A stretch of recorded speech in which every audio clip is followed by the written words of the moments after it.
नमस्ते दोस्तों, स्वागत है आप सबका स्पेशली ब्लॉग में। मैं आपको दोस्त पूजा स्वागत करती हूँ सभी के मेरे चैनल पर। तो दोस्तों कैसे हो, उम्मीद करती हूँ सभी अच्छे होंगे। दोस्तों मेरी तबीयत तो ठीक है, लेकिन मेरा जो टेंशन है वो बोलते हैं ना चरम सीमा पार है, तो चरम सीमा पार है। और यहाँ पे मैं बनाने वाली हूँ बच्चों की फरमाइश की मतलब रोटी तो है मेरे लिए, लेकिन उनके लिए पिज़्ज़ा। एक्चुअली आज 2-3 दिन से ज़्यादा हो गया था, दोनों बच्चे बार बार बोले जा रहे हैं पिज़्ज़ा बनाओ पिज़्ज़ा बनाओ। तो फिर मैंने सोचा कि ना पिज़्ज़ा बना ही देती हूँ। और इसमें घर की जो है सब कुछ चीज़ें हैं, कुछ भी बाहर का नहीं है। और इसके लिए मैंने सब्जियां पहले कट कर लिया है। और सब्जियों में बस मेरे पास जो भी था, शिमला मिर्च, नॉर्मली प्याज टमाटर होते ही है घर पे, लेकिन मैं थोड़ा जल्दी में थी, इस वजह से सारी चीज़ें डिज़ाइन से नहीं कट पाई, बस नॉर्मली जैसे कट करते हैं ना वैसे कट कर लिया। तो यहाँ पे देखिए गेहूं के आटे की रोटी है, मैदे का इस्तेमाल नहीं किया मैंने। तो रोटी जैसे एक साइड सीख चुका था, तो उसके बाद में मैंने यहाँ पे 1 चम्मच मक्खन डाल दिया। उसके बाद में 1 चम्मच यहाँ पे केचप डाल दिया। तो मुझे लग रहा था थोड़ा कम है, इसलिए दूसरा चम्मच भी डाल दिया। बच्चों के लिए बना रही हूँ तो खास ख्याल मुझे ये रखना होगा, इसमें ग्रीन चिली या फिर जो रेड चिली पाउडर या फिर रेड चिली सॉस वगैरह या ग्रीन चटनी वगैरह नहीं ऐड कर सकती। इसलिए केचप से और मक्खन वगैरह जो है मतलब जो नॉर्मली डाल सकते हैं, जिसमें तीखा वगैरह नहीं है ना, वो चीज़ डालूंगी। तो देखिए यहाँ पे मैंने डाल दिया है जो भी सब्जियां है, 3 सब्जी जैसे मैंने आपको बताई ना। मेरे पास स्वीट कॉर्न वगैरह रखी हुई तो है, लेकिन नहीं डालूंगी क्योंकि अभी टाइम नहीं है मेरे पास। और बाबू को ये जो रोटी है ना सबसे पहले बनाकर देना है, ताकि ये खा के है ना थोड़ा सा उनको रेस्ट मिले। और सुबह सुबह का टाइम है ना, थोड़ा जल्दीबाजी का हो ही जाता है बर्तन वगैरह। और सबसे ऊपर मैंने यहाँ पे मेरे पास एक चीज़ की क्यूब रखी हुई थी, तो उसे मैंने ग्रेट करके डाल दिया और ढक कर रख दिया था मैंने यहाँ पे 10 से 12 मिनट के लिए धीमे गैस पर। और देख सकते हैं नीचे से बिल्कुल परफेक्ट तरीके से पककर बिल्कुल रेडी हो चुकी है। तो घर पर है ना कभी कभी इस तरह से बच्चों की फरमाइशें कुछ कुछ बना के कर दिया करती हूँ। तो छोटू मुझसे बोल रहा था आज क्या बनाया खाने में, तो मैंने कहा आ जाओ देखो मैं दिखाती हूँ। तो उसने देखा पिज़्ज़ा, तो बोल रहा है हाँ पिज़्ज़ा है ये तो बहुत ही मज़ा आएगा। तो मैं कह रहे थे हाँ पिज़्ज़ा तो बहुत मज़ा आएगा। कह रहे एक ही क्यों बनाया, तो मैंने कहा एक ही बहुत है, बहुत बड़ा है, ये तुम दोनों नहीं खा पाओगे, इसमें से बच जाएगा जो मैं भी खा लूँगी इसमें से। यानी रोटी की जो वो होती है ना मोटाई, वो ज़्यादा करना पड़ता है, और रोटी की मोटाई की वजह से ही जो है वो पक जाता है। नहीं तो अगर पतले बनाएंगे तो नीचे से रोटी जल जाती है, इस वजह से। तो पिज्ज़ा बच्चों ने खा लिया था, मैं सोचा एक साथ ही खाना भी बना लेती हूँ।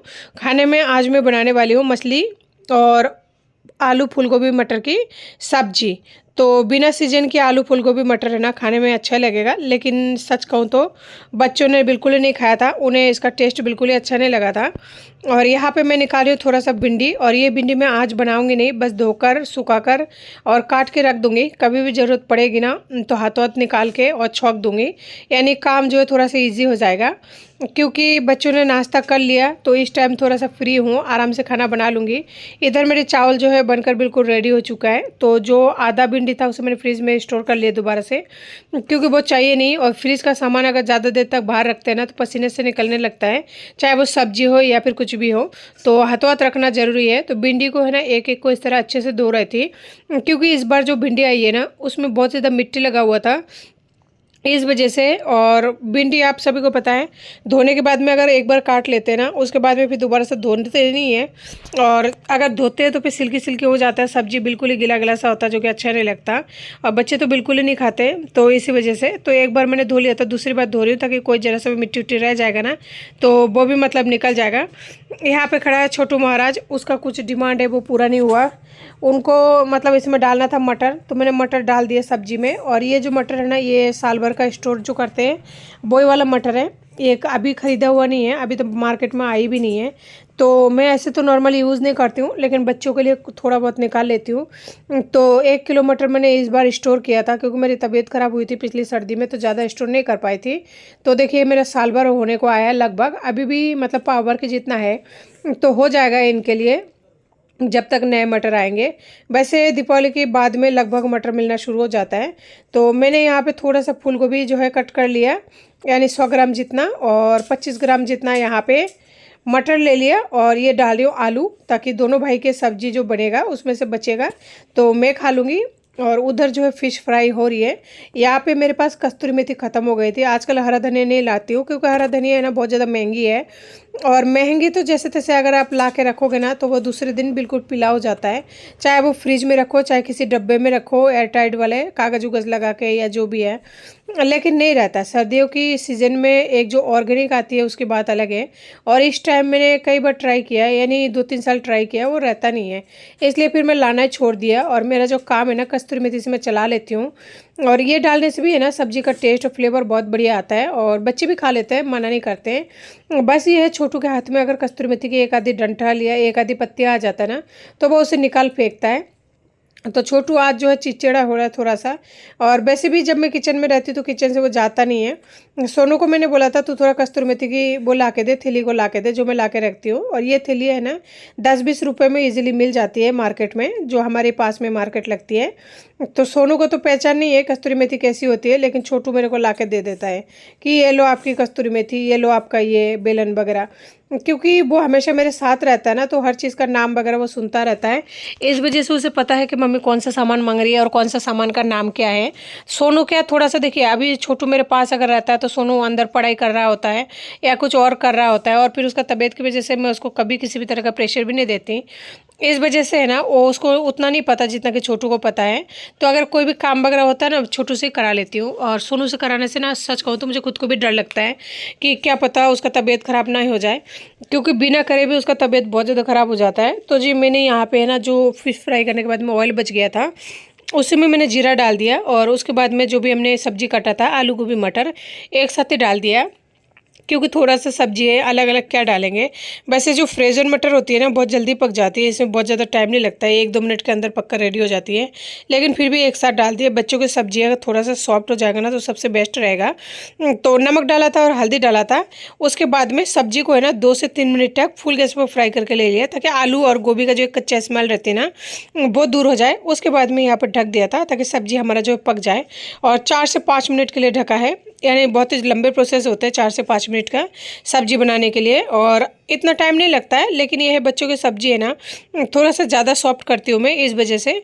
तो मैं सोच रही हूँ ना यहाँ पे थोड़ा सा भिंडियों को काट कर तैयार कर लूँ जब तक सब्जी पक रही है। तो जी अगर आप लोगों ने मेरी पिछली वीडियो देखा होगा तो मैंने जो है मम्मी से बात कर ली थी। तो मम्मी फिर नहीं लगाई थी इंजेक्शन वगैरह, यानी जो कुत्ते काटने की इंजेक्शन लगाते हैं। तो उसके बाद में मुझे मजबूरन मेरी सिस्टर को कॉल करना पड़ा। तो सिस्टर को मैंने कॉल किया तो हुई ना मेरी हार, क्योंकि मेरी माँ ने पहले बोला था बात करने के लिए, मैंने नहीं किया था जब वो बीमार थी, और फाइनली जो है मुझे नीचे होकर बात करना पड़ा। कोई बात नहीं, मैंने उनको बोला कि है ना देख मम्मी को कुत्ता काटा है, 3-4 दिनों का अभी तक इंजेक्शन नहीं लगाई। तो बोला ठीक है मैं बात करती हूँ। बहुत बार उसको मनाने के बाद में पहले तो बोला तू ही बोल ले तेरे से हो जाएगा। मैंने फिर बोला उसको समझाए तुझे पता है कि मेरी जो परेशानी है मम्मी मानती नहीं है। तो फिर मम्मी मतलब उनका बीच में बात हुई होगी कि हाँ भाई नहीं लगाई। तो फिर मेरी सिस्टर ने बोला ठीक है मैं बोल दूँगी उनको। उसके बाद में जैसे मेरी सिस्टर बात की होगी तो मेरी मम्मी को मैंने दोबारा कॉल किया। मेरी मम्मी बोली ठीक है मैं लगा के आई हूँ, और 2 इंजेक्शन लगी है। अब ये नहीं पता 2 इंजेक्शन कौन सा है कौन सा क्या नहीं है। मैंने उनको बोला है आप कभी मेरे पास आओ तो इंजेक्शन की जो पर्ची है वो पर्ची लगा के आना। और ऐसे बोला जाता है कि समय के अकॉर्डिंग है ना दवाइयाँ भी कम असर करने लगता है। मुझे नहीं पता ये बातें कहाँ तक सही है, मैंने सुना था कभी किसी से।